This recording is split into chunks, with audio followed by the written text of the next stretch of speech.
Ako po ay marunong mag-English. Baka mas marunong pa ako sa kanya mag-English. Gusto ko yung abogado natin na nang-insulto dito sa isang member natin dito, makinig na mabuti at i-correct niya ang English ko.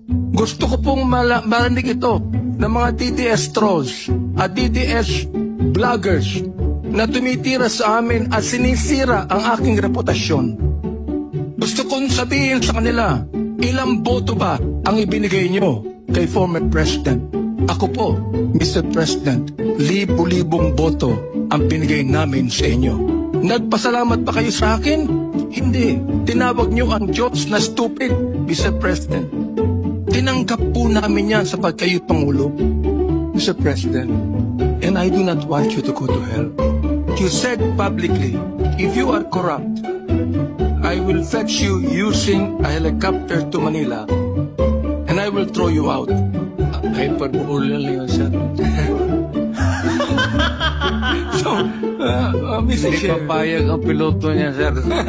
sino po yung tinapon ninyo sa helicopter?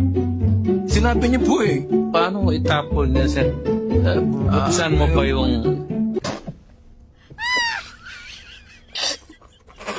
Nung ang parisyon, nakahuli po ng isang babae that was caught in the act of adultery. They're about to stone them. Stone her. Babatuhin na po.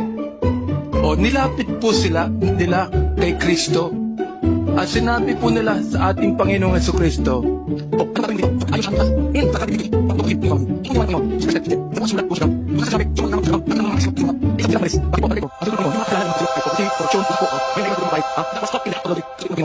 neither do I condemn you. Go and sin no more. Hindi ho ba mas maganda yung salita ng ating Panginoon to, Mr. Chair, Mr. President? Hindi na ako papatay, sir. Na-retire na ako. Dapat talaga mag-retire na ho tayo. Retire na ako, sir. Ayaw ko na. Sir,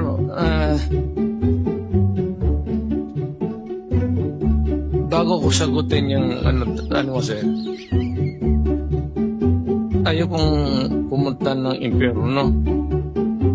Pastor ko man, sir, tulog. Pero, Mr. Chair, hindi po ito confessional. Ano po? Ito po ay quadcom hearing. Neither do I condemn you. Go and sin no more. Pinagdadasal ko po kayo. Salamat. Totoo po yan. Totoo po yan. Hindi po dasal na ama namin, ha? Ito po ay dasal coming from the heart. Eh, bakit po kayo pumapatay? Mas mabuti pala na makulong tong mga hayop ay. Sorry po.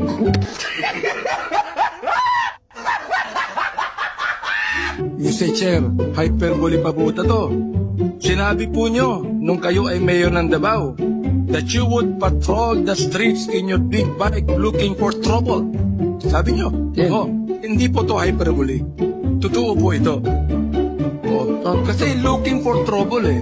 Kayo po ay nagpa-bike looking for trouble. Yes, sir. Oo. Mukhang mali po yata yung ganong salitang looking for trouble, di ba? Siguro mas maganda kung looking for criminals. Tama ko ba? Yun, looking for criminals. Yun ang mas maganda salita. Para magamit ko yung baril ko, sir.